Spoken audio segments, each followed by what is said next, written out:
Tumulto na Universidade Federal de Santa Catarina. Alunos entram em confronto com a polícia e 5 pessoas acabam detidas. Reforço na fiscalização. Polícia Rodoviária Federal autua veículos com transporte irregular de cargas perigosas. Em um dos casos, o caminhão estava levando suco e um tanque usado para armazenagem de gasolina.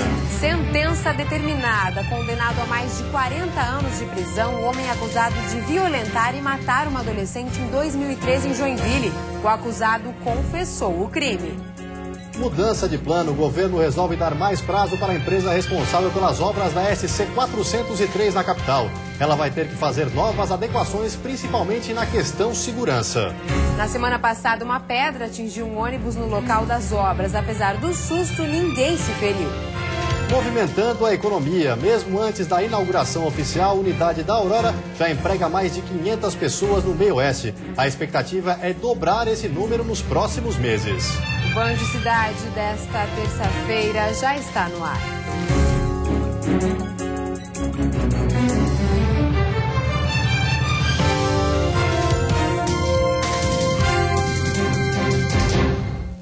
Olá, boa noite. Olá, boa noite. O homem acusado de estuprar e matar uma adolescente em Joinville foi condenado agora à tarde. O réu pegou mais de 40 anos de detenção. A movimentação em frente ao fórum começou logo depois do meio-dia. Familiares e amigos se reuniram com camisas e cartazes que pediam por justiça e pena máxima.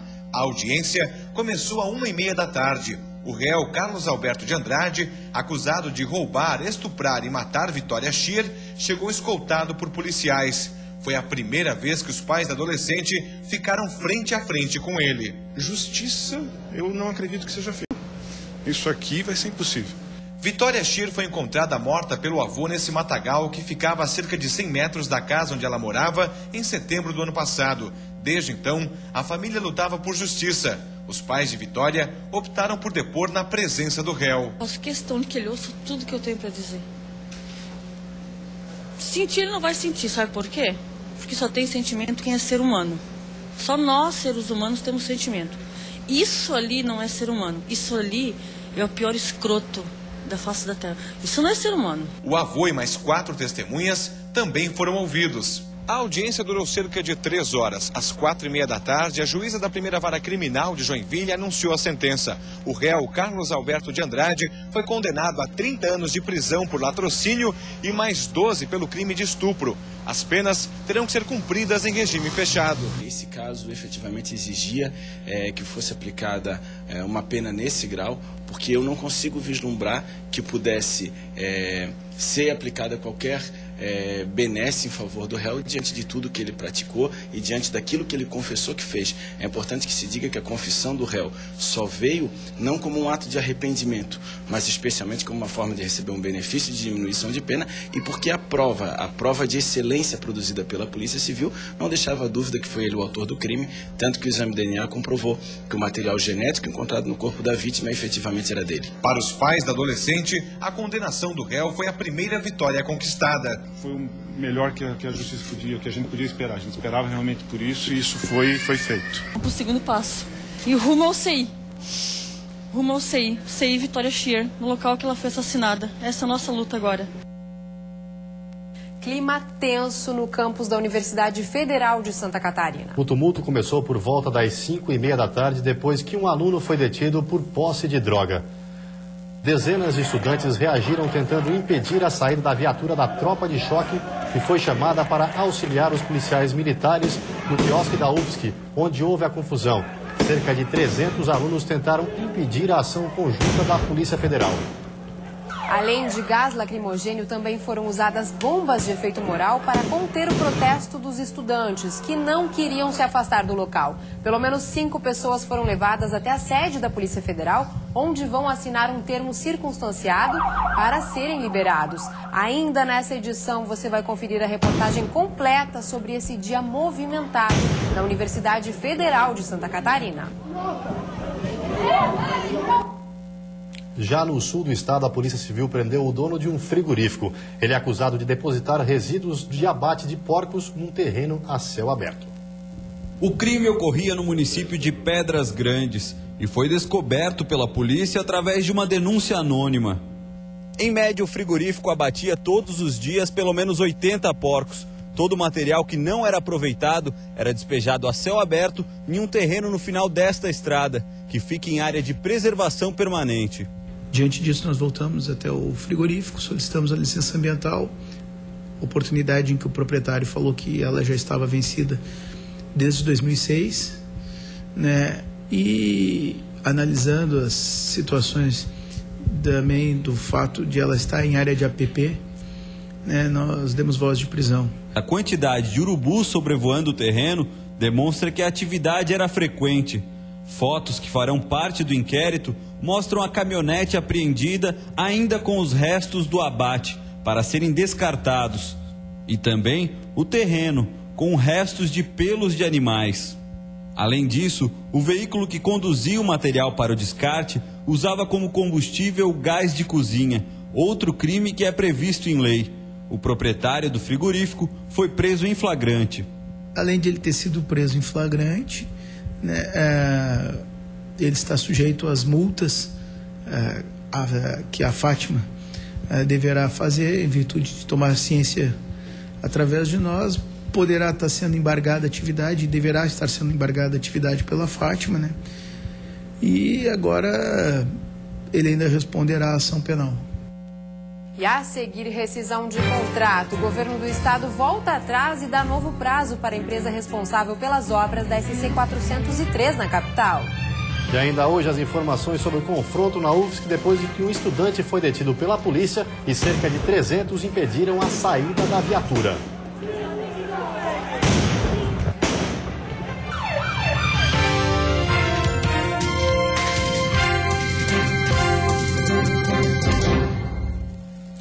No sul do estado ocorre nos próximos dias um treinamento para a Força Nacional. O foco são os resgates realizados em casos de enchentes e enxurradas. O treinamento acontece no próprio Rio Tubarão, mas antes de ir para a água, os alunos recebem as orientações dos bombeiros catarinenses. A Força Nacional possui um grupo específico de busca e salvamento, que veio participar do treinamento. São 30 soldados de todas as regiões do Brasil que fazem parte da Força Nacional. Eles vêm a Santa Catarina em busca de conhecimento. O principal objetivo é sair preparado para agir em casos de emergência, em enxurradas e alagamentos. Renato é de Goiás e espera concluir o curso preparado para atuar em catástrofes. Esse tipo de treinamento que eles estão passando aqui para a gente hoje é um treinamento atípico às nossas realidades dos nossos estados.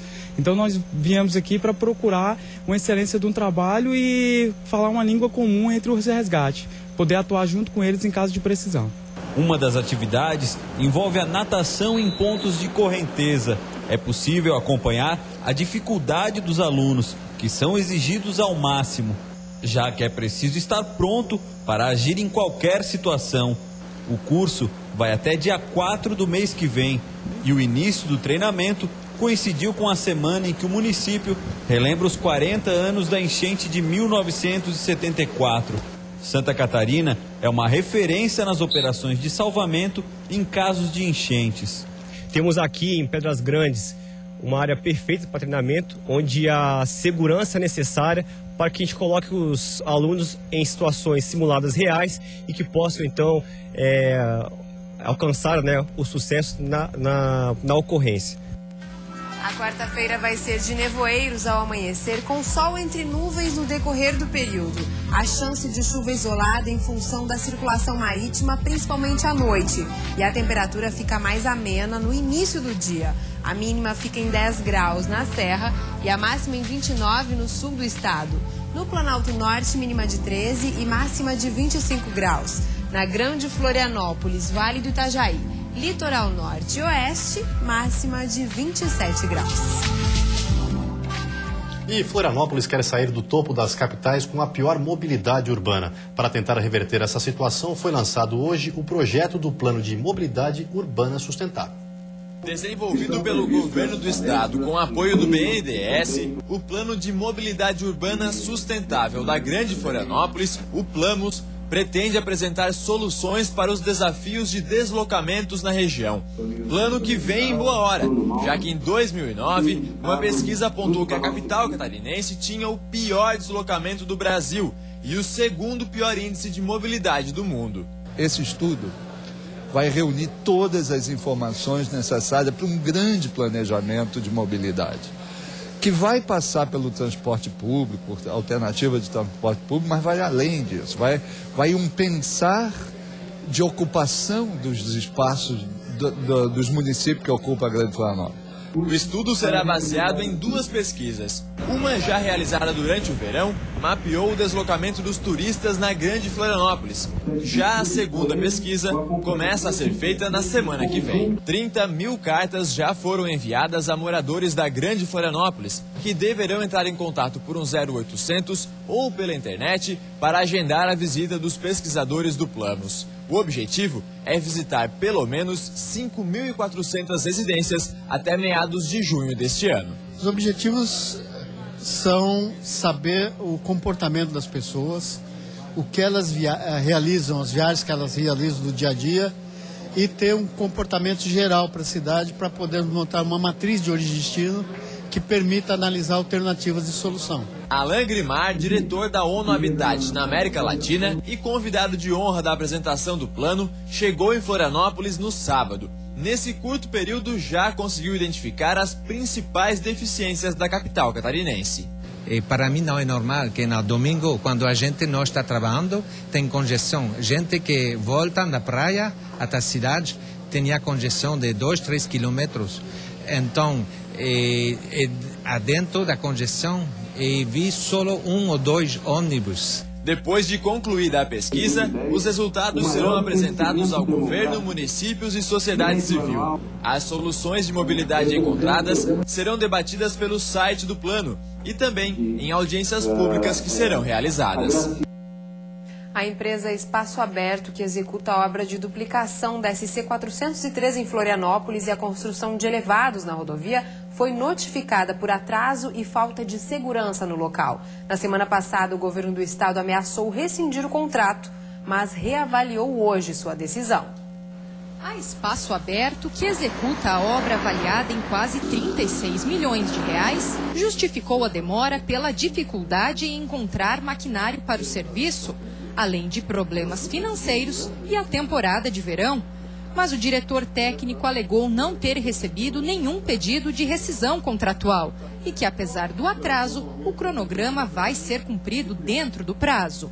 Mudamos o turno dos trabalhos, aumentamos o efetivo e contratamos equipes de especialistas em terraplenagem ou rodovias. Para a Secretaria de Estado de Infraestrutura, que chegou a confirmar a rescisão depois que uma pedra atingiu um ônibus que passava pela rodovia na semana passada, uma nova licitação poderia atrasar ainda mais a duplicação da SC 403. Por isso, o governo do estado deve decidir em uma semana se aceita ou não o novo cronograma a ser apresentado pela empresa. No sentido de que a obra esteja concluída no prazo acordado, que é antes do início da próxima temporada. Nós achamos isso difícil? Sim. A empresa agora tem uma semana para provar o contrário. A falta de segurança, outro item apontado por quem precisa passar pela SC 403, também foi questionada. A empresa Espaço Aberto diz que tomou medidas preventivas, como a sinalização noturna e um espaço reservado para a passagem de pedestres, mas que não tem como garantir que novos acidentes não vão ocorrer na área. Hoje nós fizemos uma barreira de contenção, pode eventualmente cair mais alguma, e nesse processo nós estamos junto com o Estado fazendo um novo estudo do que fazer ali. Mas ao longo da rodovia que dá acesso a praias do norte da ilha, o que se vê são pedestres, ciclistas e motoristas dividindo o mesmo espaço em meio ao canteiro de obras. Apenas alguns cones indicam as alterações no trânsito. E apesar da pressa em concluir a obra, hoje um número reduzido de operários trabalhou no local. E a seguir, a menos de um mês da inauguração, o frigorífico Aurora no Meio Oeste já tem saldo positivo na produção. E daqui a pouco as informações sobre o confronto na UFSC entre estudantes e tropa de choque depois que um aluno foi detido com drogas.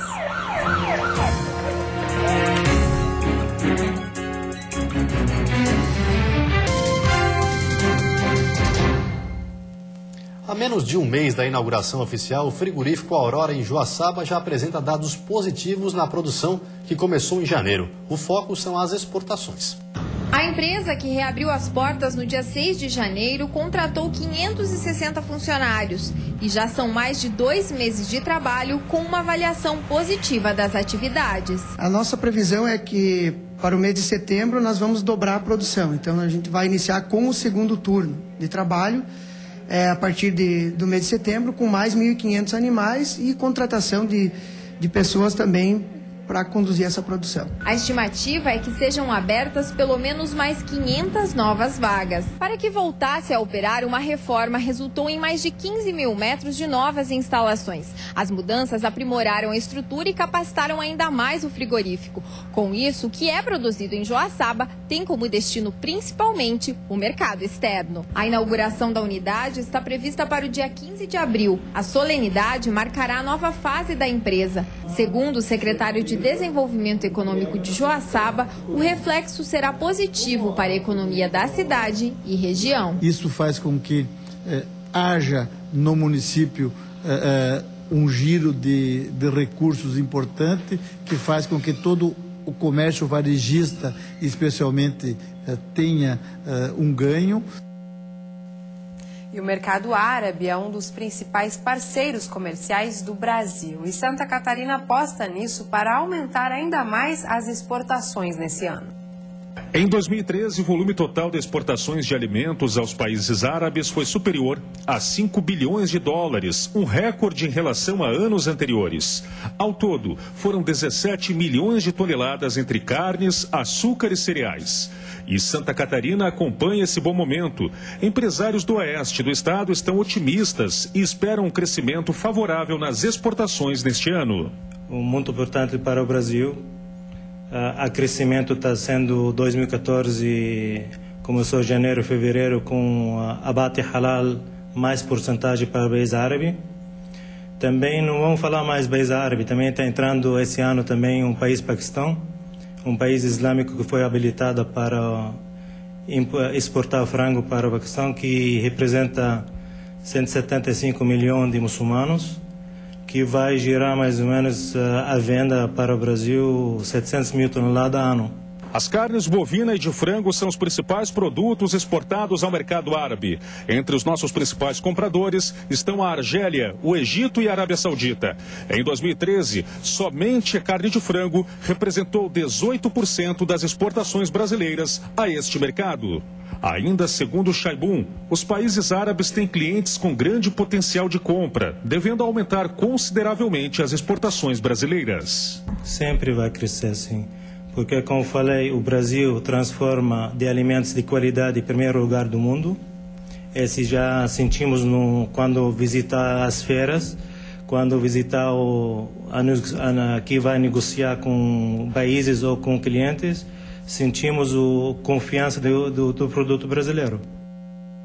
E no próximo bloco, as informações sobre a confusão na UFSC. Um estudante foi detido com drogas. Cerca de 300 alunos tentaram impedir a saída da viatura, houve confronto e a polícia usou gás lacrimogêneo e bombas de efeito moral.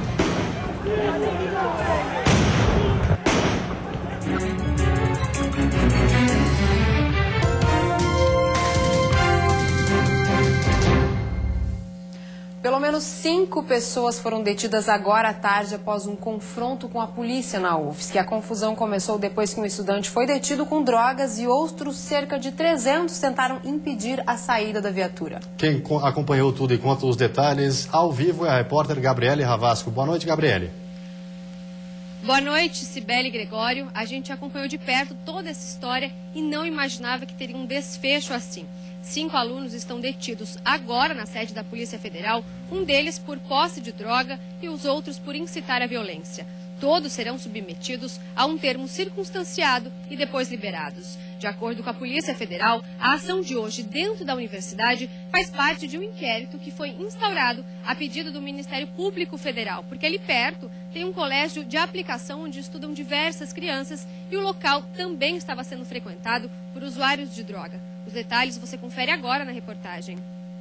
A confusão começou depois que policiais federais à paisana entraram no campus da universidade e prenderam um estudante com uma pequena porção de maconha.